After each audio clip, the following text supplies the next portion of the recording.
Funny.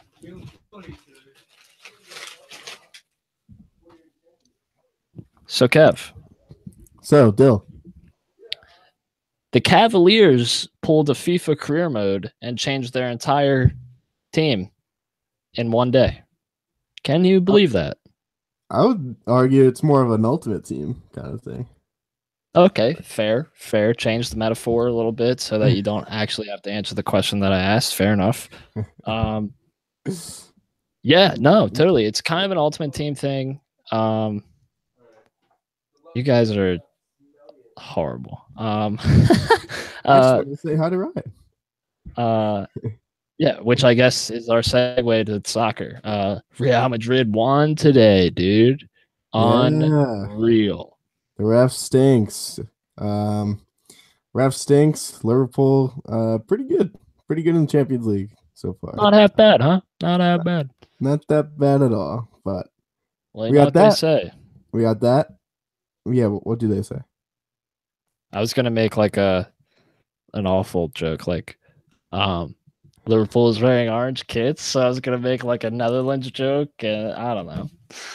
Yeah, you kind of lost me, kind of lost all the listeners too. But for those of you that stayed, we're gonna talk a lot of soccer today. So, and we'll have Tom and Adam come on later. So stay tuned for that. And this is the Soccer Scoop podcast. So here we go, though. You just edit that out, right? Why would I want to do that? I don't know. I probably shouldn't have made a noise, but I did. So, as we said, this is the Soccer Scoop podcast alongside Dylan Gertzley. I am Kevin Brown. Dylan, kind of going off script today. Not a big rundown, but a lot of action in recent weeks, and we haven't really talked about it on this podcast together. No, we haven't. It's kind of been a little upsetting. It took a couple weeks to like kind of get situated at school, which, by the way, school is awful. I hear that. Whoever decided that 5 classes was the appropriate amount of classes to take at once, because it's too many. 1 is fine. 1 class. The whole year should be winter session. Yeah. You just, no, seriously, what? Oh, there's an idea, Kevin. We just reformed education forever. You take 1 class every 4 weeks. For us slower moving people. And, you know, Dylan, we like to keep in mind these slower moving people, especially Charlie Adam. Charlie Adam. Dude, let's talk about this game for a second, okay? Yeah, this is our game of the week. Let's go right into it. I'm pretty excited to talk about it. So let me just preface this for a second. Stoke and Brighton are our game of the week. How? There have been plenty of teams that are like top quality that have played over the past couple of weeks that we could have picked, but this one was clearly the game of the week. It was just, I mean, it had a little bit of everything. Drama at both ends, decisions that could have gone either way, and some players that did some stupid stuff with some stupid names. So really entertaining. Really entertaining. And speaking of names, I could not name a single player on that Brighton squad. Bong. What's his name? Bong. Great name. But they also had a great goal. I would argue the goal of the season so far. Brighton absolutely tore apart Stoke. I don't know like what they were doing. There's cones on the field and they just played 1-2s around them. But I mean, is it Stoke's defense? Are they terrible? Yes. Jeff Cameron's and he's awful. Shawcross, he's washed up. But anytime you can do that in like any kind of game, I don't care if it's intramural, college, or high school against Stoke. Sure. It's going to be a freaking awesome goal, and it was. Yeah, it was a good goal. Am I hyping it up too much or what?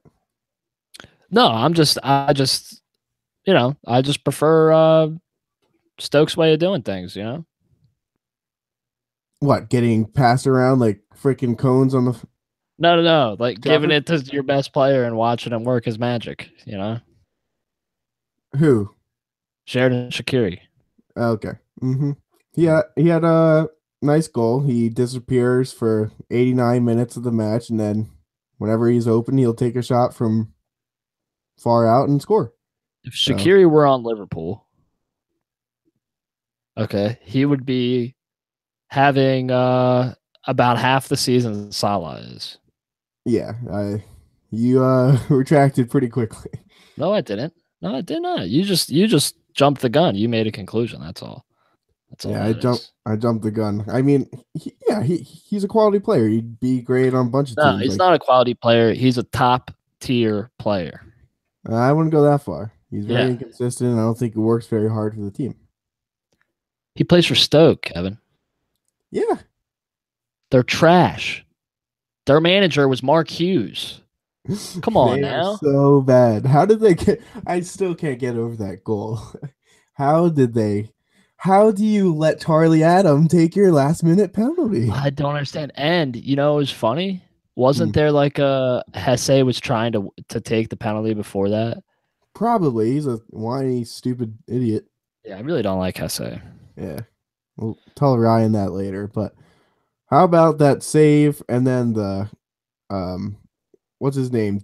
Dunk, the captain center defender, coming to clear it out of Adam's feet. Which that was an awesome effort and tackle by that. Oh yeah. He timed it very well and got there quickly, but Adam is slow As molasses. yeah, as molasses is right. What were you gonna say? I said a turtle. Go Terps. Terrapins, huh? Yeah, the elite turtles. But yeah, I mean, I think that game just kind of. I mean, we say this all the time. I don't know why we feel the need to rehash this, or at least I feel the need to do this. That's the Premier League at its best. That was an awesome game. I enjoyed Yeah, it. you love rehashing this. Yeah, and it's just like I don't really care about either of these teams too much, but I had a great time watching them, and I think that that's the definition of a good league. Which, Take me.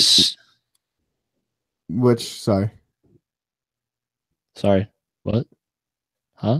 I interrupted you, but I'll just Oh, go. oh, oh, oh. Yeah, Okay, just go. do your thing. Just do your thing. So Dylan, take me through that last minute of the game.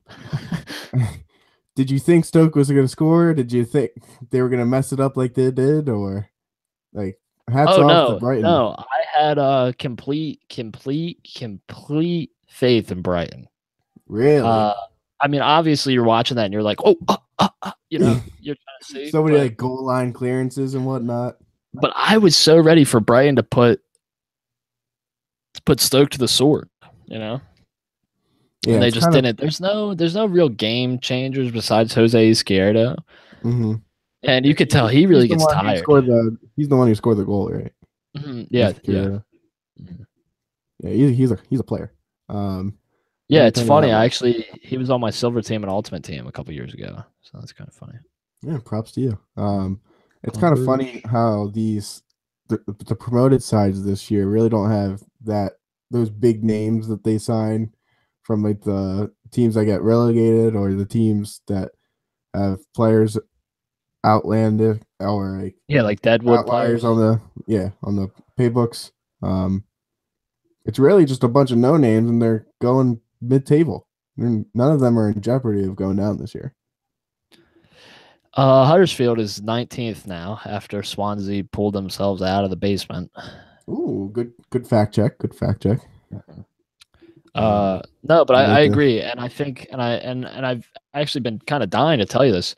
I don't want any of those three teams to go down: Huddersfield, Brighton, or Newcastle. I think Brighton and Huddersfield give us some Premier League newness, some freshness, and those other teams are just so stale. I can't wait to see the backs of them.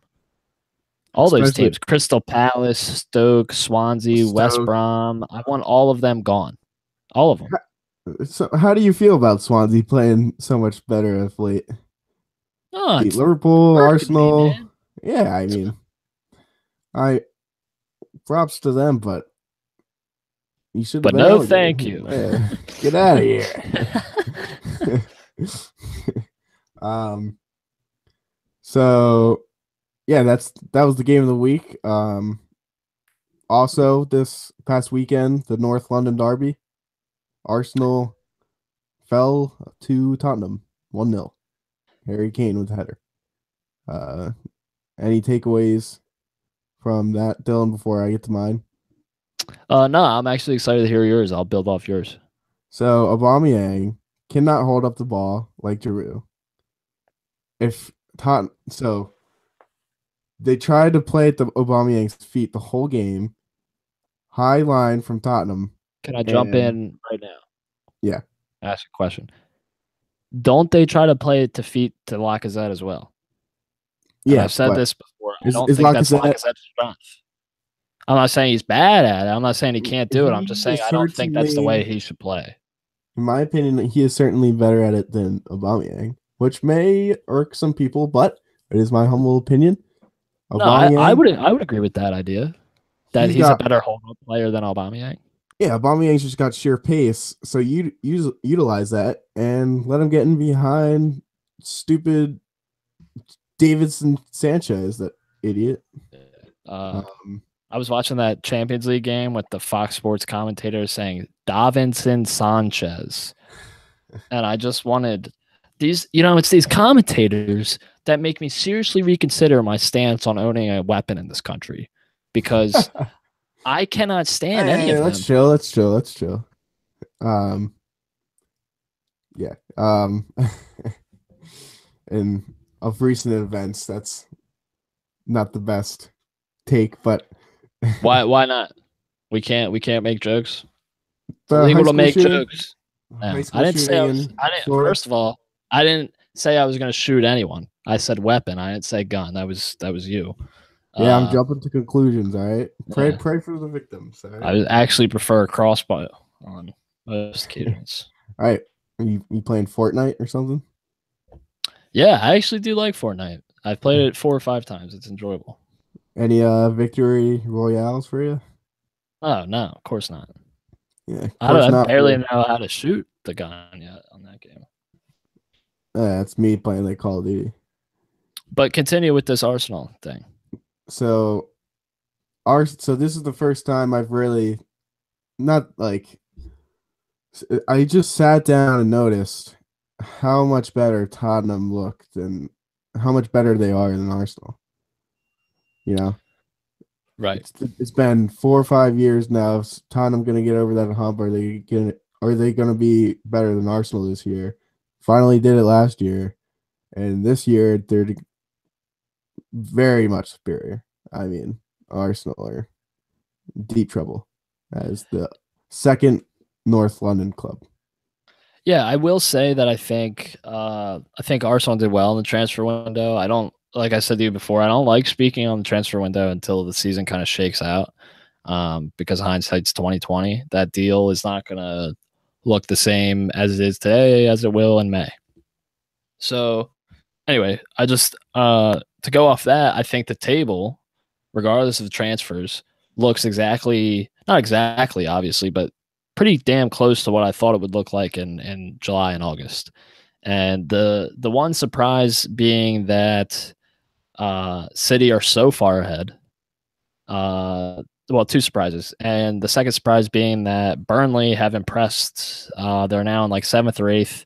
But the rest of the top 10 is kind of what I thought as well. There's, we have up to Arsenal, and then we have Burnley, Leicester, I think Watford and Bournemouth, and then below them West Ham. And those are all teams that I kind of considered to be in that top 10, top 12. So I think the table's kind of shook out like I thought it would in the summer.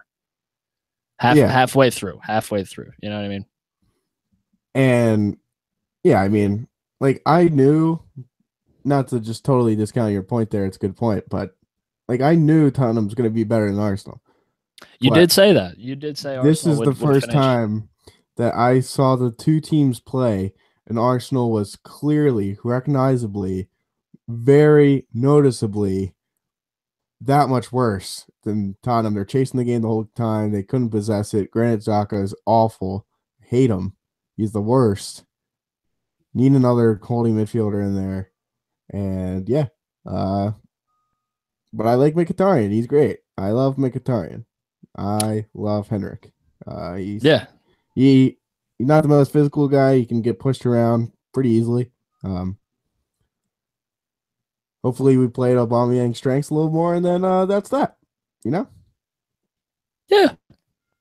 But let's take it to some more recent events. We got the Champions League over the past 2 days.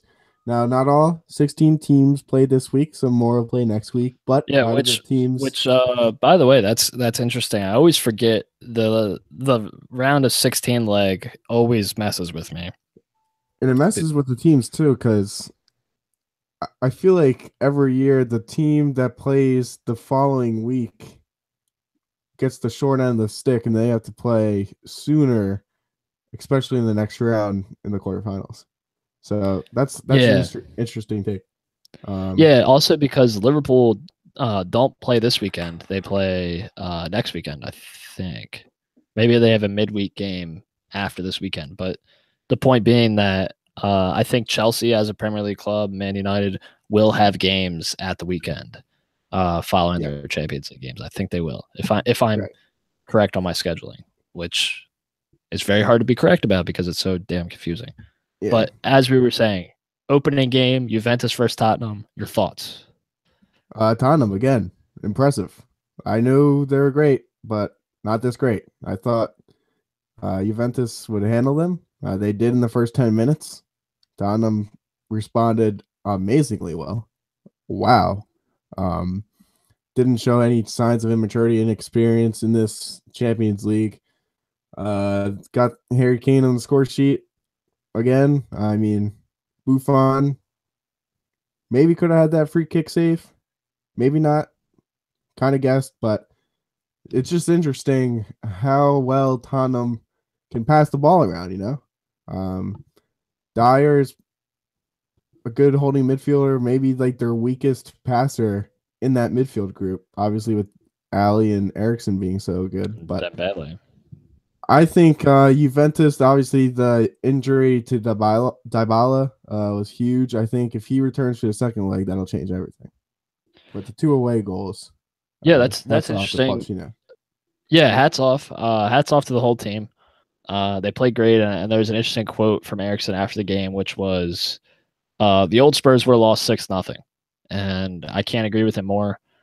I think Buffon had an awful game all around, not just the 2 goals. But I do, because he's still so charismatic, but he's kind of bad now. So it's like when you see him go over to Lloris pre-game and grab his head and like pat him on the stomach and wish him a good game, I mean, you just love him. I mean, that's you gotta love him, but they gotta move on from him pretty soon. But they only have Szczesny in the well, that's kind of you're laughing. Szczesny's going to do really well for them, so I hope you stop laughing.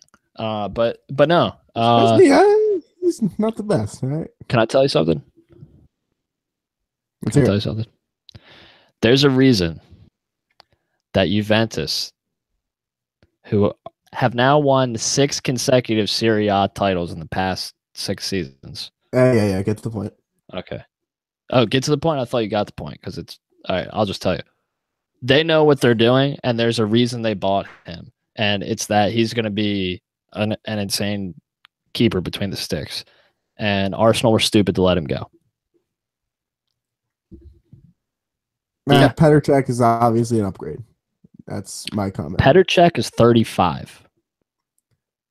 Sure, it's not the most long-term option. Yeah. Maybe we get Albin Lafont, my guy. But that might actually be possible, especially if Wenger stays. He is a French player. Yeah. But anyway, let's talk about something interesting. Who cares about goalkeepers? The Real Madrid PSG game today. Give me all your thoughts. Not all of them. I really don't want all of them. But give me some of the best ones. Because I'll give you the spark notes. Give you the spark notes, all right? The refs stunk. Well, hold on. Let me just preface this to describe to you my watching experience. Ryan and I have our beds next to each other in the room. Sure. And at the foot of our beds for each of us, we have our TVs. So I just hooked the Liverpool game up to mine, and he hooked the Madrid game up to his, and we could just look at whatever game we wanted to, whatever game you wanted to watch. You Hey, can watch. look at you guys. You'll style it up over there, huh? Yeah. But anyway, you were saying the refs stink. The refs stunk for that Real Madrid game against PSG. No handball was given for the penalty kick. Sergio Ramos obviously blocked it with his arm.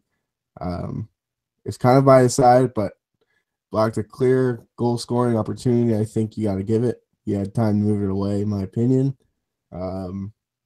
Also, the penalty given to Toni Kroos was absurd. That was stupid. I hate when people dive. I hate it. I hate it. I hate it. So I did say this to Ryan because we all know Ryan is a Madrid fan, and I said to him, I said, dude, that's soft. And he said, look at it. He grabs him around the neck and pulls. So regardless of the force, hold on. No. Do not justify him falling down. Yes, it is. You are. Yeah, because listen, this is how the modern game is played. I don't care. I don't care. Okay. I don't care. Kevin, that's a penalty. If I put my hands on your neck in the box, I don't care. I hate it. You're dumb if you don't go down. Right? That's how the game. I wouldn't go down. That's the game. Nope. I think you're soft. I think that mentality is soft. I think you agreed with me because you even said to Ryan, "Hey, that's soft."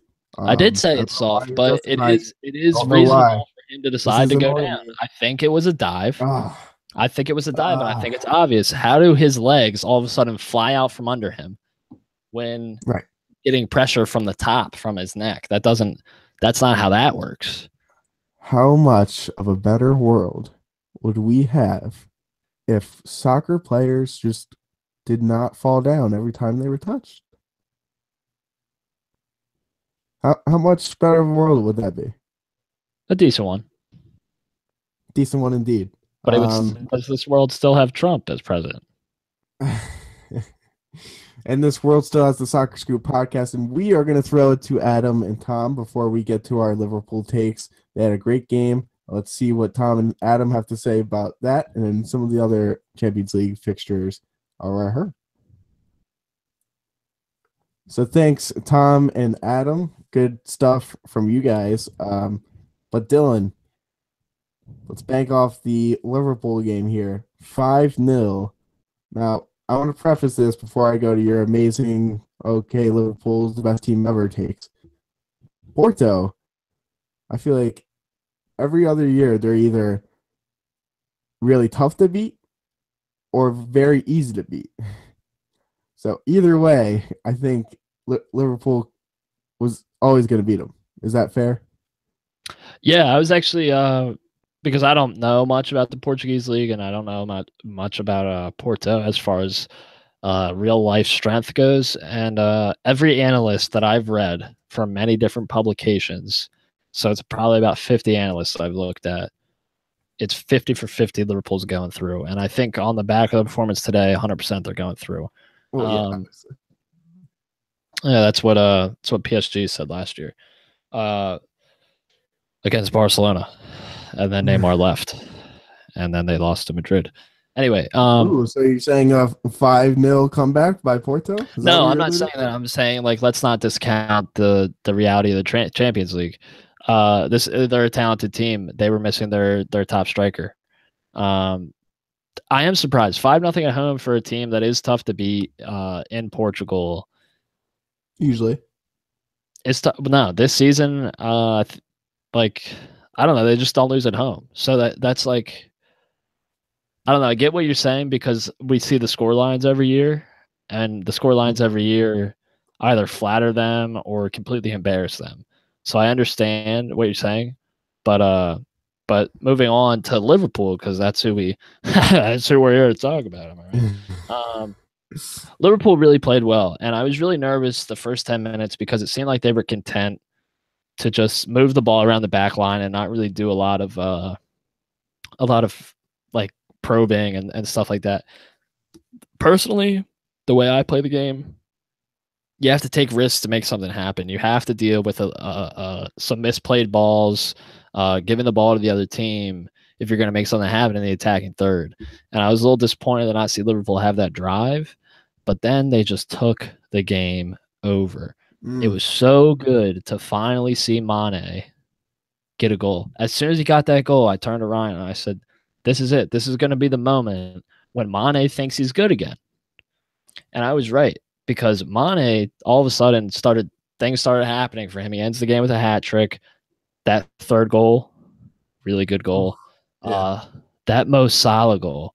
Yeah, can we talk about it? Take me through the play-by-play here.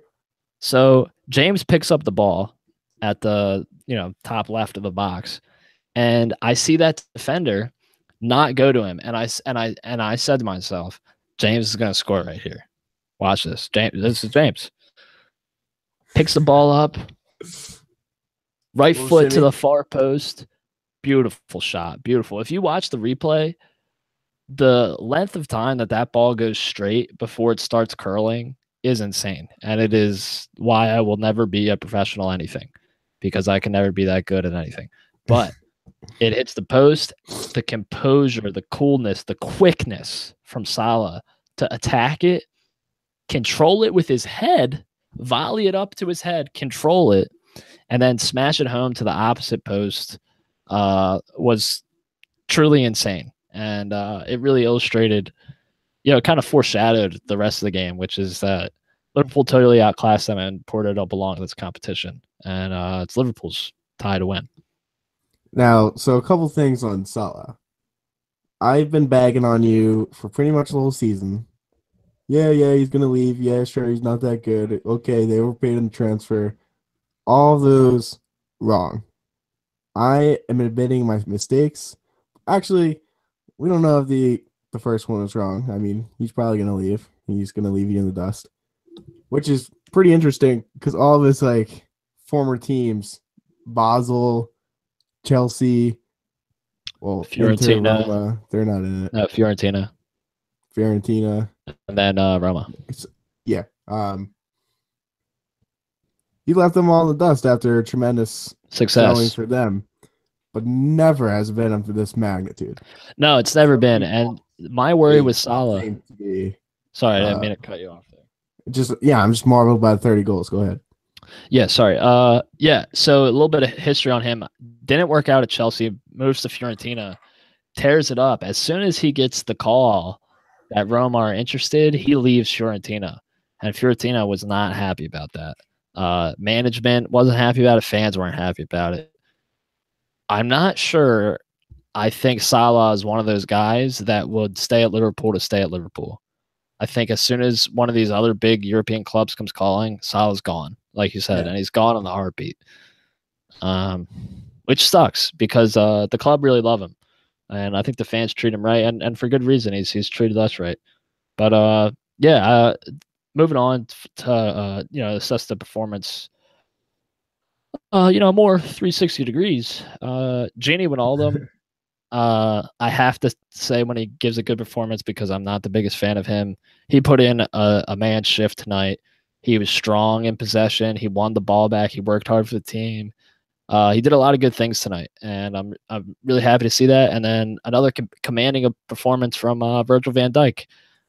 The confidence that guy exudes is awesome to see, because none of our other dumbass center backs seem to be able to be confident about a damn thing. So to have a guy that literally just pimp walks through the other team's midfield and then starts walking when he gets fouled, and the ref's yeah, he got fouled. It's Liverpool's ball, and then just slowly walks back to the. He's a badass, dude. He's a badass, and I'm happy we bought him. Yeah, I mean, price notwithstanding. Most expensive center back ever or defender ever.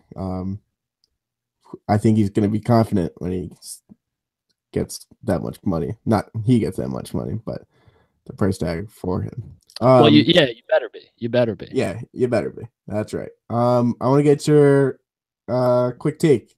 Arsenal versus Ostertund. It's a tough one, but I think I'm going to have to go with Arsenal on this one. I think they just edge it with the attack. No, so I actually do want to say something. I don't think they'll play their starters. No, you don't think so? Oh, I don't. I'm not gonna watch. I I won't either, to be honest. I'll watch the next round. I'm not going to watch them play Osterton. Well, you should, and here's why. So good segue. Ostertund are an awesome club. They have an awesome story. If you get the chance to look up their story more than what I can give you, that would be awesome. I think you'd enjoy it. They're a small club that is like really just rose up the ranks. A lot of comparisons to Leicester, which I kind of hate. Actually, I kind of hate how much everyone compares everyone to that Leicester team, but it's fine. Anyway, Ostertund are a really small club that are like doing things through like a homegrown, like local community guy. I just think it's great, and kind of upset that they actually have to play Arsenal because they're obviously not going to win. But they believe that they're good enough to win the Europa League in the next couple of years, and Now that's awesome to see. that kind of a great story and that kind of a small club mentality. That's exactly the kind of club that would beat Arsenal. So I'm nervous now. Thanks for making me nervous. Yeah, maybe you should watch. Yeah, I do want to see because I've been watching the U21s and I'll watch. I'm excited to see Willock and Maitland Niles. Um, hopefully Nikita can get on the score sheet. But let's see if they play Lacazette instead. I think he is lacking confidence and stuff, so maybe he can bag a couple goals. We'll see. But we were to do this with our guest, but he's gonna come on next week. Dylan, we've been having the guessing guest segment last couple of weeks. I'm gonna have you give me score predictions for the top games of the week. First, Manchester United, Chelsea, also Arsenal, Man City, kind of a London, Manchester kind of weekend. Yeah, looks good. Looks good. For United, Chelsea, I'd say 2-2. I think Chelsea Higher bring. scoring than I thought. Yeah, I think Chelsea bring their kind of their attack ready and sharp, and I think they take it to United's defense, the best in the league, if I'm not mistaken. And United do the same to Chelsea, and they kind of end equal. And then for Arsenal and City, no such luck. I say 3-1 City. I think Arsenal feel out the game. They get excited. They pull it back to level it at 1-1, and then City shift into a second gear that Arsenal just can't match and cruise to a 3-1 victory to extend their lead at the top of the table as United drop points to Chelsea. Yeah. So Arsenal, I believe if I have this right, are playing at the Emirates. Correct. They are only good at the Emirates this season. They have one of the worst away records in the Prem. Just awful. Only like 3 points or something. Man City, Arsenal, like Man City is just so much better. It's hard for me to like be optimistic, but I do want to say a 1-1 draw. Hopefully I'm not jinxing it. For the Manchester United versus Chelsea, I'm going to go with a 3-1 Chelsea. Giroud is going to score a brace. It's very weird seeing him in the Chelsea Blues. Yeah, isn't that weird? It's very weird. Now, quickly to end the show, Dylan, I want to get your thoughts on the new U.S. soccer president. The vice president of the old regime is now the president. Any changes do you think will be implemented? So first thoughts. First things. I don't know much about the guy, and you know how I like to do things, which is I like to give people the chance. I like to give the opportunity to at least change my opinion, which usually starts out as a negative one. So background, all I saw was an interview with ESPN. He's just basically saying, I'm not sure if it was 2 months or 2 years that he said, but he's been vice president, and then he's like, all I've done as vice president brought change to U.S. soccer. Whether he does that as president or not, and whether I believe him, both no. I think he doesn't do anything. Right. I mean, yeah. The worrying part, like you said, is that he is kind of Sunil Jalati's right-hand man, in a sense.